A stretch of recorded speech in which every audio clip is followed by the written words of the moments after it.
Is America's democracy in grave danger? Like on a scale of 1 to 1,000 or even 1 million, how serious do you think the threat to America is right now?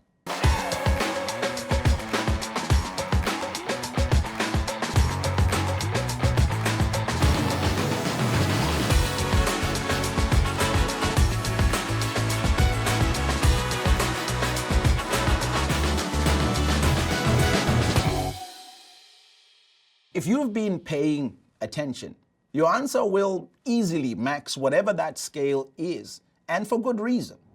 I'm actually quite curious, how people view democracy in general, and especially what just the expectations are, right? Does that feel like it's going to be a good year for democracy, or what are your thoughts about democracy in America in 2024? I'm still scary about Trump getting elected. That's a big scare to me right now.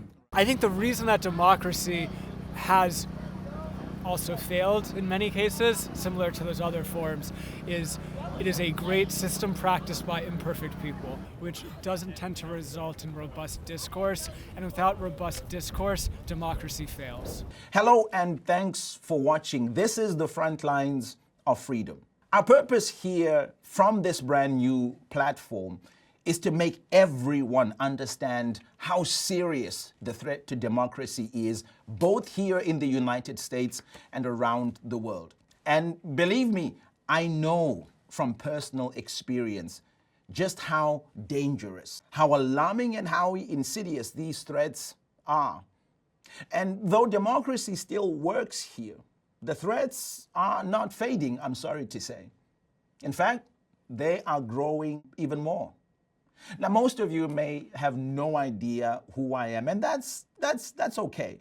To be honest, it doesn't matter who I am, because I am just one of untold millions around the world who have suffered, who have been imprisoned, tortured, and caught up in the largely unseen and sometimes forgotten battle against autocracy.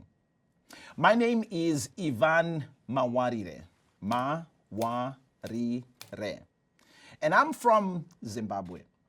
Zimbabwe is a Southern African country, and it's a former British colony.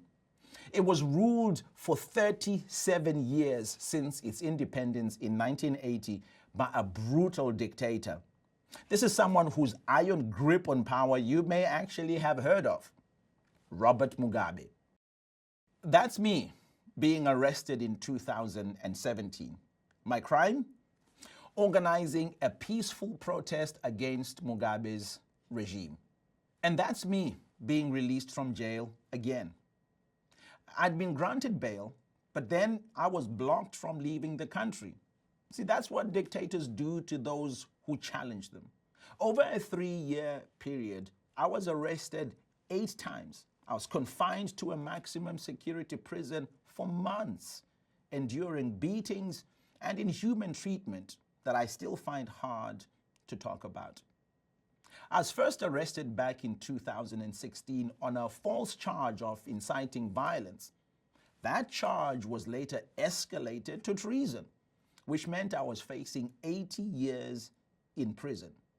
So I come to you with a lived experience of just how horrible dictatorship is. Consider me a sort of a canary in the coal mine. We call this broadcast Front Lines of Freedom. And part of the reason for that name is the urgency to strengthen democracies is no longer a job reserved for savior politicians, but it's one that calls every citizen to take it personally. In upcoming weeks, I'll tell you a little bit more about my journey and how it led me to this place of taking it personally. I'll talk with people like myself who have suffered the kinds of things I've suffered and even more for pushing back dictators. I'll bring in experts from around the world to talk about what is at stake, to talk about how we got here, and most importantly, how we all could become some sort of a worldwide assembly of firefighters combating the flames of dictatorship that are engulfing our freedoms. But to help all of us to explain just how we arrived at this juncture, it helps to highlight some of the events of this past year, both the well-known events and the not so well-known events. It was a year to remember, and quite frankly, to forget. By now, you and I have become familiar with the horrific Hamas attack on Israel and its bloody ongoing aftermath. Sadly, we've also watched innocent Palestinian civilians die in all of this. Now, prior to this sequence of events in Israel, we witnessed coups d'etats en masse in West Africa, starting with Chad, Sudan, and Guinea in 2021, followed by Burkina Faso in 2022, then by Gabon and Niger in this year, 2023. Then, sadly, fighting in Sudan erupted yet again. And all of this was happening amidst Russia's ongoing blatant invasion of Ukraine. Isolated events? We think not. If you need any proof that there's clearly a connection and a working together between autocratic leaders, take a look at this. That's Vladimir Putin. He's shaking hands with the current Iranian president. To be clear, that's an Iranian regime that powers and supports the terrorism of Hezbollah from Lebanon, the Houthi rebels in Yemen, and of course, Hamas in Gaza too. This same Iran materially backed Russia's invasion of Ukraine. And on the other side, it is the fingerprints of the Russian mercenary group Wagner PMC that you will find all over conflicts of West Africa, Sudan, and even deeper into Africa. It's a brand new axis of evil, if you like. Allow me to bring into the conversation two of my expert friends to help us understand this even further. Max Boot is a respected historian. He's a Washington Post columnist as well. And Olga Lautman, she's a senior fellow at the Center for European Policy Analysis. Freedom continues to be rolled back. More people are still living in dictatorships than they were 15, 20 years ago.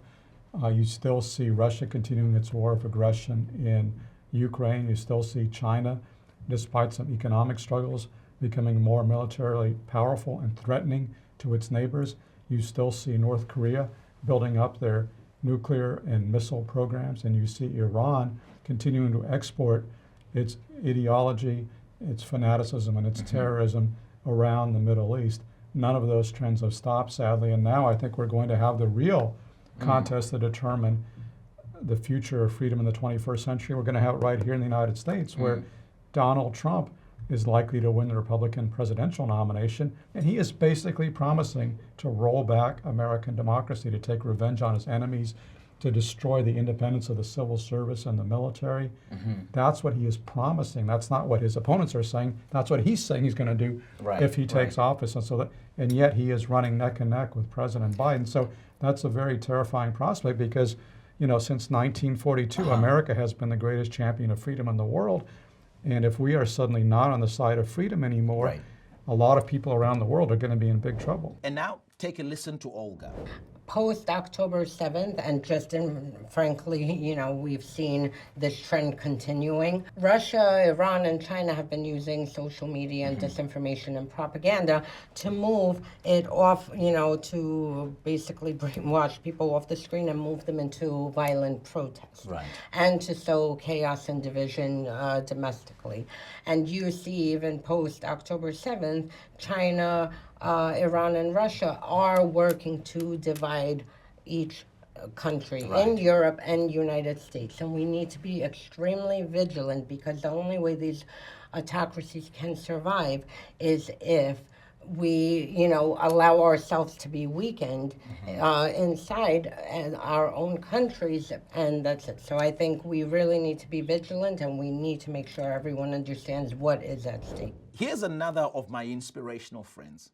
This is former world chess champion and grandmaster turned freedom fighter and human rights defender, Garry Kasparov. He speaks here on former US President Donald Trump during a recent conversation that we had. And the rise of Trump, it was not accidental, because it was connected to the rise of dictators around the world. It's a part of the same game. It's a big picture. And while American democracy is the only hope for the world, but it's also there's reciprocity. American democracy depends on the energy of the freedom fighters from around the world. That's why we believe we can warn Americans about these dangers. Yes, Trump could be disastrous for foundational principles of this great republic. But we should remember that Trump's rise was not accidental, and you should recognize that there is a threat, and also confront this threat with sufficient vigor and means. Right. And naturally, with all due respect to Biden's accomplishments, he has to find someone else to defend the republic. So my suggestion was the Secretary Austin as the ideal replacement, to carry the torch of freedom, and also to unite various factions of the Democratic Party, and also send a message across the aisle. Because one of the secrets of Trump's political survival is Biden's weakness. And here's another colleague whom I greatly admire. In my opinion, she personifies the tip of the spear in the fight against autocracy. This is Masih Alinejad. She's a US citizen who the Iranian regime literally tried to assassinate at her home right here in the United States. This was because of her opposition to the dictatorship of the ruling mullahs in Tehran. They really want me dead, my friend. And why? Because I have loud voice, and I give voice to millions of Iranians who are actually within the country challenging the Islamic Republic. Walk us through what the Iranian regime is involved in on a global scale right now. Islamic Republic is helping Putin. Islamic Republic is helping Hamas. Islamic Republic is helping all the terrorist group in the region, Yemen, Syria, Lebanon, everywhere. That's why I need to go everywhere. And not only in the Middle East, Islamic Republic is really good at targeting dissidents beyond its own border. Transnational repression. Only in 4 decades, the Islamic Republic targeted more than 500 dissidents and non-Iranians on the Western soil. That is why I go everywhere to educate the rest of the world that if you don't get united against the Islamic Republic, believe me, the Islamic Republic will get united by Putin, Maduro, China, all the dictators around the globe, and they will end democracy. As we witness the rise of autocracy worldwide, it's important to note the spike in anti-Semitism, both globally and here in the United States, in the wake of the Hamas attack of October 7th and the Israeli response. Listen to the Israeli Special Ambassador for Anti-Semitism, Michal Cotler-Wunsh, whom I spoke with recently. Just to share anecdotally, in the United States, Jews are about 2% of the population, but 60% of hate crimes target Jews in the United States. So that just gives you a sense, and that's sort of at par geographically. And since 10/7, the atrocities, the massacre of 10/7, the war crimes, the crimes against humanity perpetrated against Jews in Israel on 10/7, actually, that has grown not tenfold, but hundreds-fold. So there has been hundreds of percentage of increase of anti-Semitism around the world as a response to the atrocities perpetrated against Jews on 10/7. I want to pull your attention to here in the United States, and particularly the university campuses. What have you seen happening on the campuses here in the US in terms of anti-Semitism? So I'll share with you that it's really not just Israelis that are targeted, right? Anti-Semitism or Jew hatred is the oldest hatred in the world. It has existed for thousands of years. The responses to 10/7 on university campuses, where people presumably go to learn how to think, not what to think, and that is a moment of reckoning for university spaces in North America, for sure. Now, forgive me if all of this sounds bleak. And there's no question that it is bleak. But one of the reasons that I show up here is to highlight that all is not lost. They are brave, inspiring individuals around the world fighting for freedom. Take, for instance, Malcolm Nance. He's an American with an impressive combat record. Not only did he serve as a naval intelligence expert in some of the most dangerous conflicts in recent history, he then came out of retirement and volunteered to fight for the Ukrainian army in defense against Russia. Listen to his take on a war that's about to begin its third year, yet it was only supposed to last for 2 days. What does victory for Ukraine look like, number one? Why is it important, number two? You've already seen victory. Okay. You've already seen victory. We have? Yeah, Walk me through it. because Ukraine was supposed to have fallen in days, 2 weeks at the most. Let me tell you something. I made an on-air report about a week before the invasion, where I had myself, a couple of other political analysts, and an academic, and they were saying, Kyiv is going to fall. Kyiv is going to fall immediately. The Ukrainians can't stop what the Russians are throwing at them. And I demurred. I said, look, I have been with these people. There's a factor you are not including in any of your reporting. None of you are including the Ukrainian army. I said, they have an army. I've met this army. They are in the field. They've been in the field for weeks with their full combat loads out there. I said, I'm sorry to tell you, the city of Kyiv is never falling, ever. They are going to beat them on the ground. I've been on the roads. All they're going to do, I said, when you point to those, when you see those arrows pointing on a map, I'm telling you what you're pointing to, tank graveyards. And so everyone just couldn't even believe that this was my assessment after spending, some months in Ukraine. And I go, look, they're going to win this thing because they have heart, they have guts, and they are fighting not to destroy the man in front of them, but to protect the people behind them that they love. In a very real sense, despite the ongoing stalemate in Ukraine, there are strong signs of hope for victory. And when achieved, this victory will bolster struggles for democracy elsewhere. But more hope also showed up in Poland, where there is a new prime minister, a devoted ally of Ukraine, and a polar opposite to the hardbound leader that governed Poland for years. And from West Africa, a region caught in a popcorn of coups, the country of Liberia gave us hope for democracy. Its president, George Weah, the former international soccer star, conceded defeat in a tightly contested election, and he handed over power to the winner. In fact, he went on to urge his supporters to accept the result and support the new president. That's an admirable outcome of democracy that is far different from Liberia's own volatile history of war and disputes. And of course, it's different from the way the last election result panned out here in America. Now, I'll be the first to admit that these may be small embers of hope in what has undoubtedly been a very, very rough year. But it's hope nonetheless. And to that hope, we have an obligation. It's an obligation to fan it till it burns bright until democracy thrives. Now, since dictators hate truth, we speak it loudly. So this is a segment where we speak directly to them and we speak our minds. We call this segment, Put Him on Blast.